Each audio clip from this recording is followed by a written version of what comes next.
Baik, kemudian hadis yang selanjutnya, an Anas bin Malik qala halaq Rasulullah sallallahu alaihi wasallam baina Quraisy wal Ansari fi dari allati bil Madinah.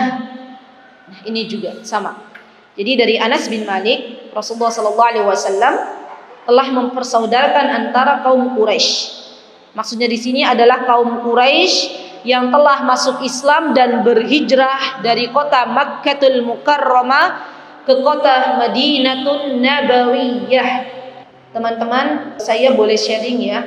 Jadi kalau kita menyebut Madinah, itu sebutlah dengan nama Madinatun Nabawiyah, bukan Madinatul Munawwarah. Karena Madinah itu kotanya Nabi. Jadi kita sebutnya Madinatun Nabawiyah. Kalau Makkah, Makkatul Mukarramah. Kenapa? Karena kota Makkah telah dimuliakan oleh Allah Subhanahu wa taala. Insyaallah ya. Baik, jadi dulu orang-orang Quraisy pada masa zaman dulu kala, mereka yang telah masuk Islam dan menjadi orang-orang muhajir, mereka berhijrah dari kota Makkah menuju kota Madinah atau kota Yathrib. Zaman dulu sebelum kota Madinah, namanya adalah kota Yathrib. Dan Rasulullah SAW mempersaudarakan antara orang-orang muhajirin dan orang-orang ansar. Orang-orang ansar itu orang-orang penduduk asli kota Madinah atau kota Yathrib. Itu adalah orang-orang ansar. Apa arti ansar? Ansar itu penolong.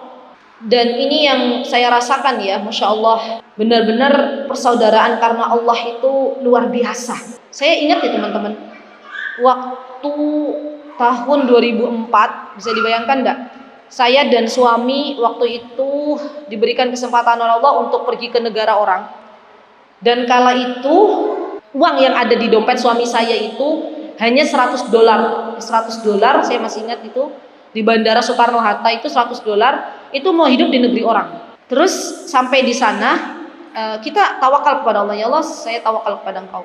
Tiba-tiba pas kami dipinjamkan rumah, tetangga-tetangga itu karena tahu ada orang Indonesia datang dan mereka menganggap kita itu saudaranya ya, mereka menawarkan, Masya Allah, apa yang mereka tawarkan? Waktu itu saya belum punya nama kunyah, ya nama saya Azizah. Ya Azizah, apa yang kamu butuhkan? Kamu butuh kompor, nggak usah beli, saya ada kompor, katanya. Saya masih ingat. Jadi awal mula kami diaman tuh kompor nggak beli.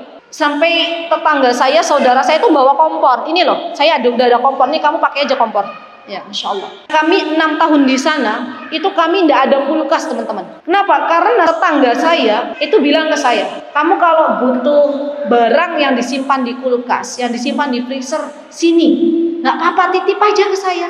Jadi kamu nggak usah bawa-bawa atau beli-beli kulkas, beli-beli freezer, nggak usah, gitu ya. Itu 6 tahun loh kami. Kalau di Indonesia ada nggak saudara sesama iman, sesama Muslim ya, ada baru datang terus bilang, kamu kalau nggak punya barang titip aja ke saya, ada nggak sampai segitunya?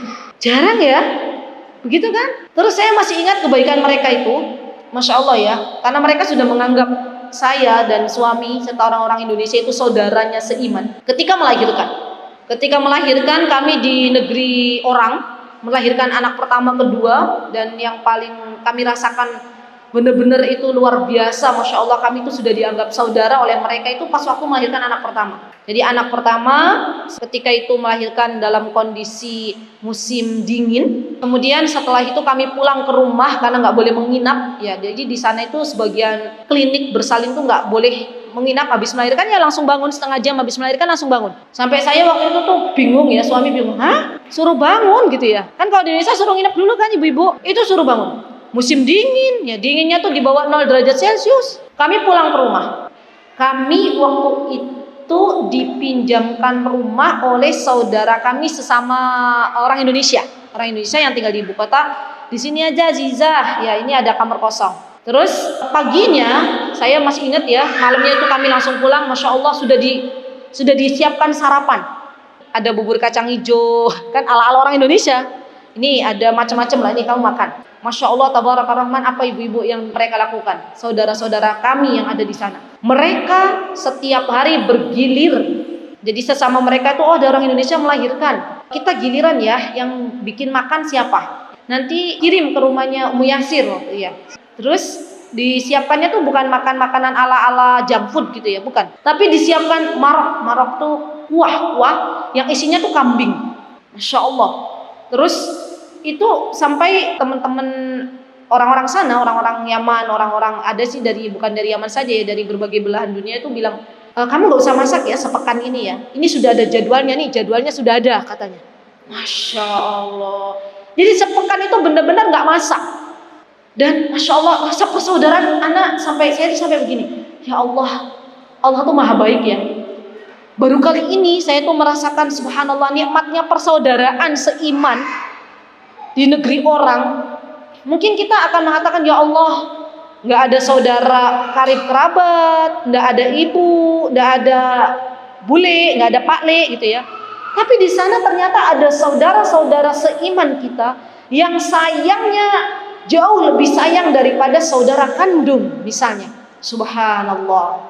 Maka ini yang saya bisa sampaikan ya teman-teman. Jadi seperti itulah keadaan ketika kita itu berjumpa dengan saudara kita seiman dimanapun berada. Apa yang mereka rasakan kita turut merasakannya. Masya Allah. Nah ini ternyata telah dicontohkan oleh Rasulullah Sallallahu Alaihi Wasallam.